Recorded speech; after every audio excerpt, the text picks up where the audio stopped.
ስለ ቅድስና እናያለን። የእግዚአብሔርን ቃል እንማራለን፣ እግዚአብሔር እንመካከራለን።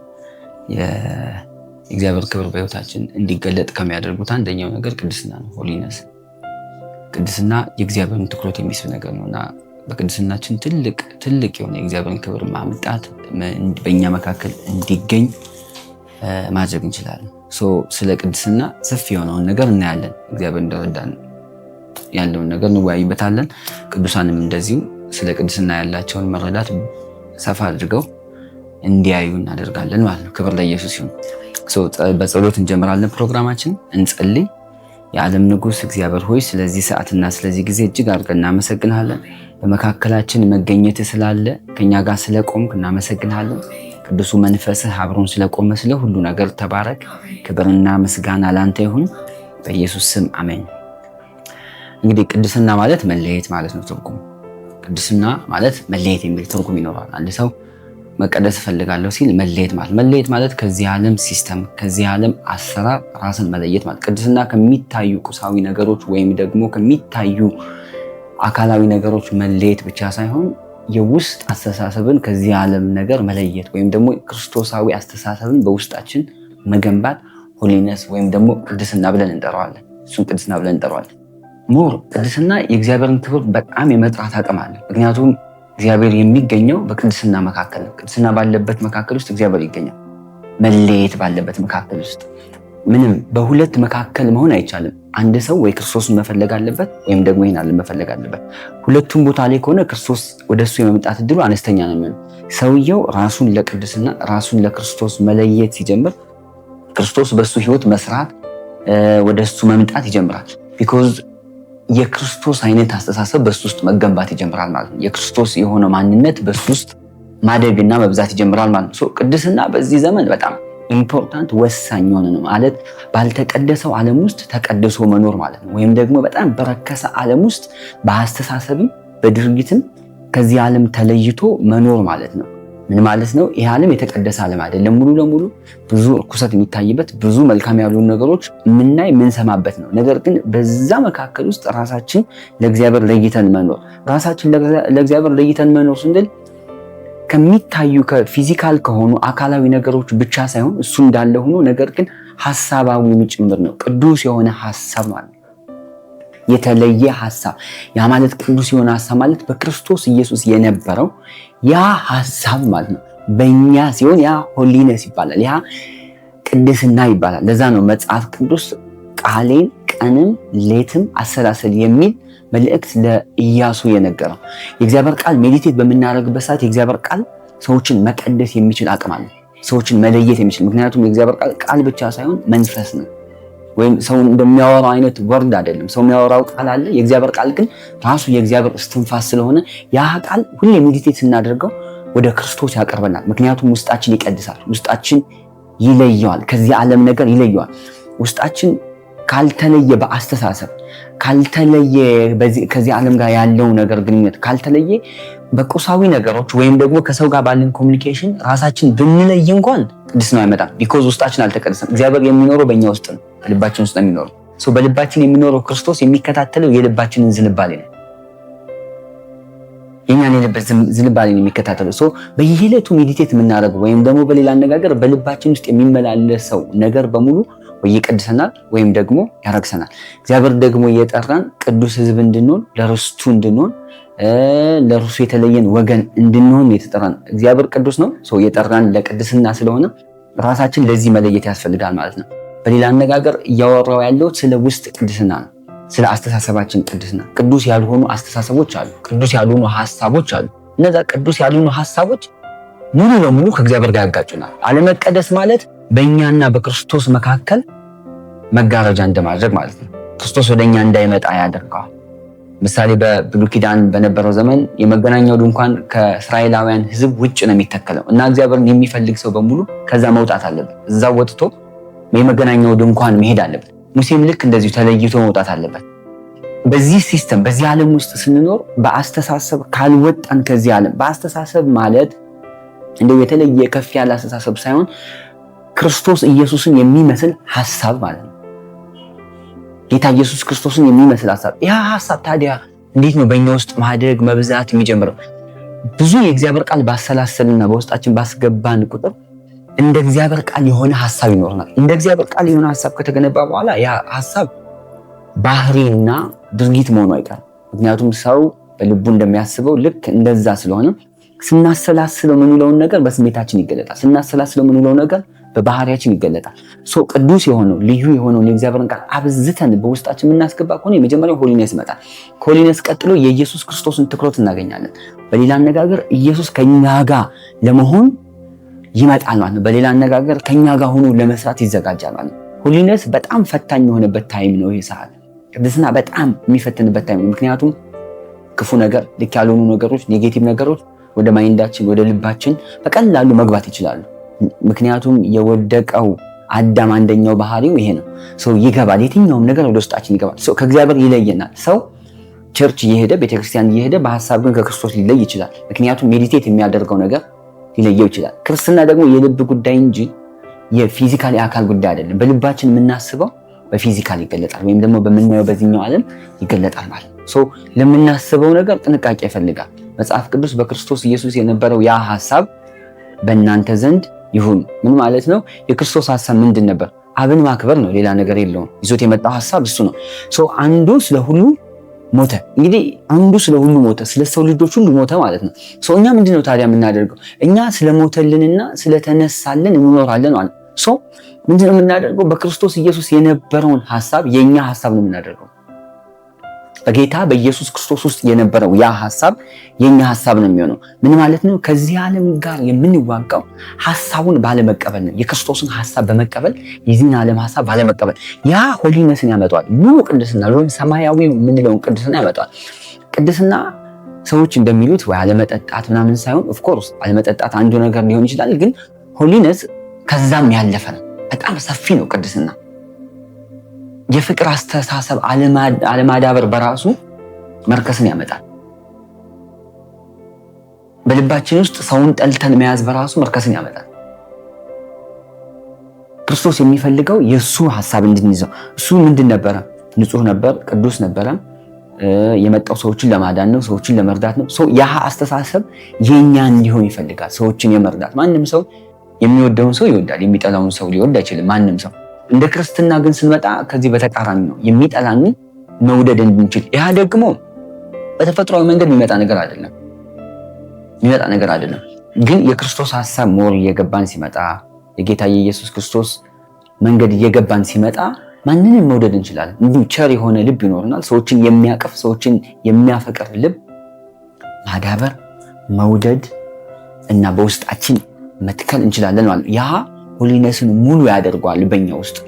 ለምንድን ነው በመጽሐፍ ቅዱስ ውስጥ ብዙ የእግዚአብሔር ሰዎች አሉ። መጽሐፍ ቅዱስ ላይ የነበሩ እነ ሐዋርያው ጳውሎስ፣ እነ ጴጥሮስ፣ እነ ኤልያስ፣ እነ ሙሴ።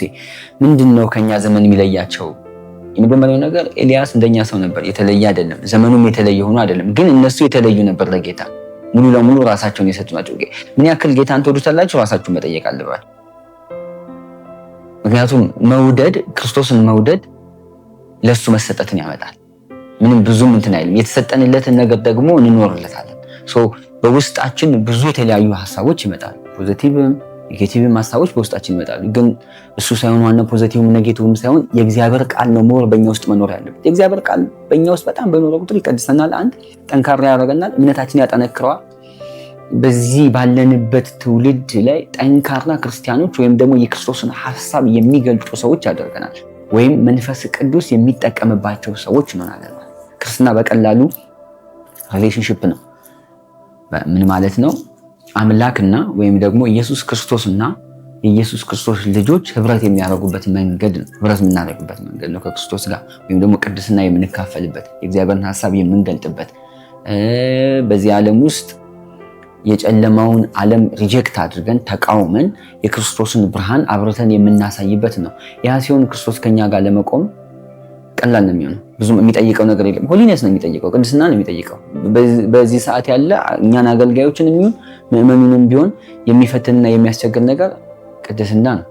ቅድም እንዳልኳቸው ነው። ቅድስና ከውጫዊ ከሚታዩ ነገሮች ጋር ብቻ የሚያያዝ አይደለም። እንደዛ አይደለም። ውጫዊ ላይ ብዙ ነገሮች አሉ የምንረቃቸው፣ ከሰው ሊሆን ይችላል። ልክ ካልሆኑ ስብስቦች ልንርቅ እንችላለን። ግን ውስጣዊ ቅድስና ከሌለ ትርጉም የለም። ሰው ውስጣዊ ቅድስናው ሲመጣ ከዛ ነገር የመለየት እድሉ በጣም ከፍተኛ ነው። ቢኮዝ ሰው ልክ እንደሚያስበው ስለሆነ ሲያሰላስለው የሚውለው ነገር ህይወቱ ላይ መገለጡ አይቀርም። ወደደም ጠላም ይገለጣል። ሲያስበው የሚውለው ነገር ሲያስበው የሚውለው ነገር ከተስተካከለ ማለት እንደ እግዚአብሔር ቃል ከሆነ እንደዚህ ነው። ላሳያችሁ በደንብ። ጸሎት ብዙ ቃል መደርደር አይደለም፣ ወይም ብዙ ማውራት አይደለም። ምን ማለት መሰላችሁ? ማሰላሰል ነው። በውስጥ የእግዚአብሔር የሆነውን ነገር ማሰላሰል። በሌላ አነጋገር ይህን ማሰላሰል ሆሊነስን ያመጣል ወደኛ፣ ቅድስናውን ያመጣዋል ወደኛ፣ ለእግዚአብሔር እንድንለይ ያደርገናል። በእኛ ውስጥ ብርሃን ይበራል በልባችን ውስጥ። ያ ብርሃን ከጥቂት ጊዜ ቆይታ በኋላ በላይፋችን ላይ ይመጣል፣ በህይወታችን ላይ መታየት ይጀምራል። ማለት በምንኖርበት፣ በምንሰራበት፣ በጓደኞቻችን መካከል ያ ብርሃን መገለጥ ይጀምራል። ያ ብርሃን በጣም ኢምፖርታንት ነው። በጣም ኢምፖርታንት የሚባል ነው። ምክንያቱም ሰዎችን የሚያድን ነው። ሰዎችን ንስሐ እንዲገቡ የሚያደርግ ነው። ሰዎችን የሚፈውስ ነው። ሰዎችን የሚያጽናና ነው። ሰዎችን ወደ ጌታ ወደ ኢየሱስ ክርስቶስ የሚያቀርብ ነው ማለት ነው። ስታስቡ የምትሉት ነገር በጣም ኢምፖርታንት ነው። ሜዲቴሽን ያለው ለኢያሱ ለዚህ ነው። ማሰላሰል፣ የእግዚአብሔርን ቃል ማሰላሰል። በዚህም በተለያዩ ሚዲያዎች ለሚከታተሉን የምናገረው ይህንን ነው። የእግዚአብሔርን ቃል ማሰላሰል የመጀመሪያው ከሚያደርጋቸው ነገሮች መካከል የእግዚአብሔር ቃል የኛ አካል እንዲሆን ያደርገዋል። በሌላ አነጋገር የክርስቶስ ማንነት የኛ ማንነት እንዲሆን ያደርገዋል። በክርስቶስ ኢየሱስ ያለው ኔቸር፣ በክርስቶስ ኢየሱስ ያለው ማንነት የኛ እንዲሆን ያደርገዋል። በሌላ አነጋገር የክርስቶስ ኢየሱስ ቅድስና፣ የክርስቶስ ኢየሱስ አመለካከት፣ ይዞት የመጣው ዓላማ፣ ይዞት የመጣው ተልእኮ በሙሉ የኛ ተልእኮ እንዲሆን ያደርገዋል። የእግዚአብሔርን ቃል በውስጡ ያልያዘ ክርስቲያን ምንም ነገር ቢያደርግ ምንም አይነት ለውጥ መምጣት አይችልም። ምክንያቱም መቀየር የሚችለው የእግዚአብሔር ቃል ስለሆነ ነው። ከእግዚአብሔር ቃል ጋር ያለን ግንኙነት በጣም ስትሮንግ መሆን አለበት። ቢኮዝ ሆሊ የሚያደርገን እሱ ነው፣ የሚቀድሰን። ሰው በራሱ መቀደስ አይችልም። ምንም የታወቀ ነገር ነው። ሰው በራሱ ልቀደስ ቢል ሰውኛ መስፈርቶችን አዘጋጅቶ ከነዛ ነገሮች ሊሸሽ ሊርቅ ብዙ ነገሮችን ሊያደርግ ይችላል። ሰው ግን እሱ አይደለም ቅድስና። ሰው ከውጫዊ ነገሮች ርቆ ወይም መጠጥ ምናምን ከምንላቸው ርቆ ነገር ግን ፍቅር የሌለው ሊሆን ይችላል። ነገር ግን መልካም አመለካከት የሌለው ሰው ሊሆን ይችላል። ክርስትና እንደዛ አይደለም። ክርስትና ሙሉ ቅድስና ነው የሚፈልገው። በክርስቶስ ኢየሱስ የሆነ ሙሉ ሆሊነስ ነው፣ ሙሉ ቅድስና ነው። ሙሉ ቅድስና ማለት በጎ ማይንድንም ይፈልጋል፣ በጎ አስተሳሰብንም ይፈልጋል። የእግዚአብሔር ቃል በገባ ቁጥር በጎ የሆነውን ነገር ነው በእኛ ውስጥ የሚፈጥረው። ለዛ ነው ኢያሱን የዚህን የሕግ መጽሐፍ ቀንም ሌትም አሰላስል፣ የዛ ሰዓት በሄድክበት መንገድ ሁሉ ይቀናልሃል። እግዚአብሔር ከኛ ጋር የሚሆነው ከሱ ፈቃድ ጋር ልክ ስንስማማ ነው። ማለት እግዚአብሔር ለምን ጠራን? ለቅድስና፣ ሌላ ምንም ነገር የለውም። እግዚአብሔር ለቅድስና ጠርቶናል። ለቅድስና የጠራን ጌታ ዋጋ ከፍሎልናል። አንዱ ስለ ሁሉ ሞተ ይላል። ኦኬ እንግዲህ በህይወት ያሉት ስለሞተላቸውና ስለተነሳላቸው ሊኖሩ ነው እሱ ስለኛ የሞተው። እኛ በህይወት ያለን ስለሱ ልንኖር ይገባል ማለት ነው። የእግዚአብሔር ጥበቃ ኖር ለሱ በተሰጣችሁ ቁጥር ወይም ለሱ እየተቀደሳችሁ ወይም እየተለያችሁ በሄዳችሁ ቁጥር የእግዚአብሔርን ጥበቃ ታዩታላችሁ። የእግዚአብሔር አብሮነት ታያላችሁ። አብሯችሁ ሲቆም ታያላችሁ። ግን መለየት ይፈልጋል። ከክርስቶስ ጋር መሆን ይፈልጋል። ክርስትና ለእግዚአብሔር በተለያችሁ ቁጥር ምናልባት ቻሌንጆች እየጨመሩ እየበዙ ሊመጡ ይችላሉ። ግን ክርስትና ጌታ ኢየሱስ ክርስቶስ ክርስትና ቻሌንጅ የሌለው ህይወት ነው የሚል ትምህርት አላስተማረም። ክርስትና ቻሌንጅ አለው፣ ፈተና አለው፣ ተግዳሮት አለው። እምነታችንን ቼክ የሚደረገው በፈተናዎች ውስጥ ነው። በዛ ውስጥ ማለፍ ያልቻለ ክርስቲያን የእምነቱን እርግጠኝነት ማወቅ አንችልም። ምንም የምናውቅበት ነገር የለም። በተመቻቸው ሁኔታ ስለ ክርስቶስ ማውራት ቀላል ነው። በፈተና ውስጥ ማውራት ግን አይቻልም፣ ከባድ ነው። እሱ ማድረግ የሚችል ክርስቲያን ጠንካራ ክርስቲያን ብለን እንጠራዋለን ማለት በፈተና ውስጥ። ለአንድ ክርስቲያን ፈተና ሲመጣ በረከት ነው ይዞ የሚመጣው፣ ሌላ ነገር ይዞ አይመጣም። ተግዳሮት ይዞ ሲመጣ መልካም ነገር ነው የሚመጣው። ቀጥሎ ከተግዳሮቱ በኋላ የሚመጣ ነገር አለ። ደግሞ በዚህ ዓለም ይሄ የምንኖርበት ዓለም የውሸት ዓለም ነው። ውሸት የሞላበት ዓለም ነው። የምናየው በሙሉ በውሸት የተሞላ ነው። እውነት ክርስቶስ ብቻ ነው፣ ወይም ደግሞ እውነት የክርስቶስ ቃል ብቻ ነው። የክርስቶስ ቃል የሚለው ነገር እውነት ነው። በዚህ ዓለም ያለው ነገር በሙሉ ውሸት ነው። ሆን ተብሎ ነው ከጨለማው ዓለም ይሄ ዓለም ረጅም ጊዜ እንደሚቆይ ወይም ደግሞ ጸንቶ እንደሚቆይ አይነት ነው ሰው ኑሮውን የሚኖረው። ይሄ የጨለማው ዓለም ስብከት ነው። ጌታ ኢየሱስ ክርስቶስ ይመጣል፣ ይሄ ዓለም መጥፋቱ አይቀርም። ኢየሱስ ክርስቶስ ሲመጣ መጥፋቱ አይቀርም። ሰው መዘናጋት ሰው የለበትም፣ መንቃት አለበት፣ ፎከስ ማድረግ አለበት በጌታ በኢየሱስ ክርስቶስ ላይ፣ ኢየሱስን መስሎ መኖር ላይ በጣም ትኩረት ማድረግ አለበት። ምክንያቱም መጽሐፍ ቅዱስ መዳናችሁን ታጸኑና ተጠብቁ ዘንድ ብሎ ነግሮናል። ድነናል፣ በጌታ በኢየሱስ ክርስቶስ ሆነናል። ያ መዳናችን የሚጠበቅ ነገር ነው። በሆሊነት ነው የሚጠበቀው። ከእግዚአብሔር ጋር ባለን ህብረት በውስጣችን በሚኖረው በእግዚአብሔር ቃል ያ መዳናችን የሚጠበቅ ነገር ነው። የምንጠብቀው ነገር ነው። የተሰጠን ነው ግን የሚጠበቅ ነው። ማንም ሰው ከክርስቶስ ኢየሱስ በረከትን ይቀበላል፣ ኃይልን ይቀበላል፣ ጥበብን ይቀበላል። መጠበቅ ግን ብዙ ሰው አይችልም። መዳንን ይቀበላል፣ መጠበቅ አይችልም። ልክ እንደ እስራኤላውያን ከግብፅ ወጥተዋል፣ ከነዓንን ወርሰዋል። ግን ያን ከነዓንን ወርሰው ያንን የወረሱትን ግን መጠበቅ አልቻሉም። ያገኙትን በረከት መጠበቅ አልቻሉም። ያልጠበቁበት ምክንያት ምንድነው? ወጡ ከእግዚአብሔር ፈቃድ ወይም ደግሞ ከእግዚአብሔር ቅድስና ወጡ። በቀላሉ መጠቃት ጀመሩ። በዙሪያቸው ያሉ ሰዎች ያጠቋቸው ጀመር። ተሰጠዋል፣ የተሰጣቸውን ነገር አልጠበቁም። በዚህ ሰዓት በጣም ብዙ ክርስቲያን የሚፈተኑና ብዙ አገልጋይም የሚፈተነው ወይም እንደ ኢትዮጵያም እንደ ዓለምም የሚፈተነው መቀበል አይደለም የሚከብደን፣ መጠበቅ። ምክንያቱም ያን ቅድስናችን መጠበቅ አንችልም። ብዙዎቻችን በተለያየ ነገር እንጥለዋለን። እግዚአብሔር የሰጠንን የጸሎት ጉልበት መጠበቅ አንችልም፣ እንጥለዋለን በተለያየ ነገር። ክርስትና መለየት ነው። ለክርስቶስ በቃ ተለይቶ መኖር ነው። ምንም ዓለም ይገለባበጥ፣ ለክርስቶስ ነው የምትኖሩት። በሚገለባበጥ ዓለም ውስጥ ክርስቶስ እናንተን መጠበቅ ይችላል። በዛ ውስጥ እናንተን መያዝ ይችላል። ምክንያቱም ከጌታ ከኢየሱስ ክርስቶስ ውጭ የሆነ ከሱ ቁጥጥር ውጭ የሆነ ነገር የለም። ሁሉም በእጁ ውስጥ ነው ያለው። ሁሉንም ማኔጅ ማድረግ ይችላል። ሁሉንም መቆጣጠር ይችላል። ምን ማለት ነው? በሰውኛ አስተሳሰብ አለቀ በተባለበት ሰዓትም መድረስ ይችላል ክርስቶስ። ሞር መታመን ያለባችሁ እሱ ነው። በዚህ ምድር ብዙ መታመኛ አለ። ገንዘብ አለ፣ ስራ አለ፣ ቤተሰብ አለ፣ መንግስት ብዙ አለ። ሁሉም አያዋጡም። አሁን የጠራኋቸው በሙሉ ያዋጡ አይደለም።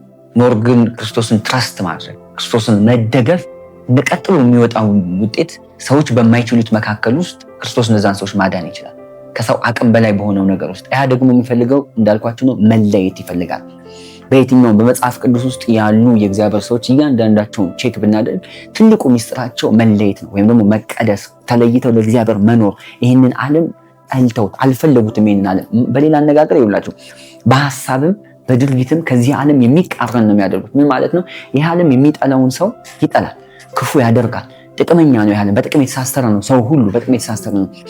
እነዚህ የእግዚአብሔር ሰዎች ወይም ደግሞ ክርስቶስ ግን ከዚህ በተቃራኒ ኖረ። ሰው የማይፈልጋቸውን ይፈልግ ነበር። ሰው የሚጠላቸውን ያቀርብ ነበር። ለተቸገሩ ይደርስ ነበር። ብዙዎች ይገረሙበት ነበር። ለዛ ነው በዮሐንስ ወንጌል ምዕራፍ 7 ከቁጥር 1 ጀምሮ ይህ ዓለም ጌታ ኢየሱስ ክርስቶስን የሚጠላበት ምክንያት ሲናገር እውነት ስለምናገር ነው አላቸው። ሌላ ምክንያት፣ ሌላ ምንም ሪዝን የለውም። ኢየሱስን ይህ ዓለም የሚጠላበት ዋናው ምክንያት ይህ ዓለም ውሸት ስለሆነ ኢየሱስ እውነት ይዞ ስለመጣ መቀበል አይፈልግም። እውነት ስለያዘ እግዚአብሔር እንዲጠቀምባቸው፣ እግዚአብሔር በእናንተ እንዲሰራ፣ በዚህም በሚዲያም ለሚከታተሉን ሰዎች የሚጠቅም ነው። ለሚጸልዩ የእግዚአብሔርን ነገር በጣም ለሚናፍቁ ሰዎች ቀላል ነው። እግዚአብሔር ሩቅ አይደለም። እግዚአብሔር ቀርቦ ሳልፈልጉት ስለሚል እግዚአብሔር ሩቅ አይደለም፣ ቅርብ ነው እግዚአብሔር። ታዲያ እግዚአብሔር ከኛ ምንድን ነው የሚፈልገው? መለየት። ለሱ መለየትን በጣም ነው የሚፈልገው። መቀደስን በጣም ይፈልጋል። እኛ ለኑሯችን መኖር እንፈልጋለን፣ ለእግዚአብሔር መኖር እንፈልጋለን። እሱ ይጋጫል። ሁለቱ አንድ ላይ ሲመጣ፣ ሁለቱ በውስጣችን ሲኖር ይጋጫል። አንድ ነገር ሰው ማሰብ አለበት። ለክርስቶስ መኖር እፈልጋለሁ ካለ ሙሉ ለሙሉ መለየት አለበት። ከዚህ በርኩሰት ከተሞላ ዓለም ውስጥ በሐሳብ ራሱ መለየት አለበት። በቃ ከእግዚአብሔር ቃል ውጭ የሆነ ሐሳቦች በሙሉ ትርጉም የላቸውም። በሕይወታችን ውስጥ ትልቅ ትርጉም ያለው የእግዚአብሔር ቃል መሆን አለበት። የእግዚአብሔር ቃል ማለት እግዚአብሔር ለኛ የተናገረበት ኢየሱስ ማለት ሌላ ትርጉም የለውም። የእግዚአብሔር ቃል በየጊዜው ሜዲቴት ማድረግ በጣም ትልቅ ጥቅም አለው። ብዙ ቃላት ለክርስቶስ እባክህ ቀይረኝ፣ እባክህን አድርግ ከማለት ይልቅ ብዙ የእግዚአብሔር ቃል በውስጣችሁ ብታሰላስሉ ያ የእግዚአብሔር ቃል ውስጣችሁ ገብቶ የእግዚአብሔርን ፍቃድ ያሳውቃቸው። እዛ ነው መጽሐፍ ቅዱስ የእግዚአብሔርን ፍቃድ ማን ያመጣልናል? ከየት እናገኛለን? ወደ ሰማይ ማን ያመጣልናል እንዳትል ቃሉ በልብህ በአፍህ ሆኖ ቀርቧል። ፈቃዱ እዛ ጋር ነው ያለው ማለት ነው። የእግዚአብሔር ፈቃድ አየር ላይ ወይም ሰማይ ሄደን የምናመጣው ሳይሆን በቃሉ ውስጥ የተገለጠ ነገር ነው። ሰማይ ሄዶ የሚያመጣው ነገር አለ፣ በቃሉ ውስጥ የተገለጠ ነገር ነው። ወይም በሆነ ፓስተር ወር ደግሞ በሆነ ነብይ የምናገኘው ነገር አይደለም። በምን ማለት መሰላችሁ? እንዴት ላሳያችሁ መሰላችሁ? ከእግዚአብሔር ቃል የሚበልጥ ሰው የለም። ከእግዚአብሔር ቃል የሚበልጥ ዓለም የለም። ከሁሉ ነገር በላይ የበላይ ገዢ የእግዚአብሔር ቃል ነው። አንድ አገልጋይ እግዚአብሔርን ቢሰማ የሰማው ድምፅ ከእግዚአብሔር ቃል ጋር ተስማሚ መሆን አለበት። የሚቃረን ከሆነ ተሳስቷል። ምክንያቱም በውስጣችን የሚናገረው የእግዚአብሔር መንፈስ የእግዚአብሔርን ቃል ያስጻፈው መንፈስ ነው። ካስጻፈው ቃል ጋር የሚቃረን ነገር ወደኛ ውስጥ አይመጣም። የሚስማማ ቢኮዝ እሱ ያስጻፈው ቃል ስለሆነ ከዛ ጋር የሚስማማ ነው። ስለዚህ የእግዚአብሔርን ፈቃድ ስለ ህይወቴ፣ የእግዚአብሔርን ፈቃድ ስለ አገልግሎቴ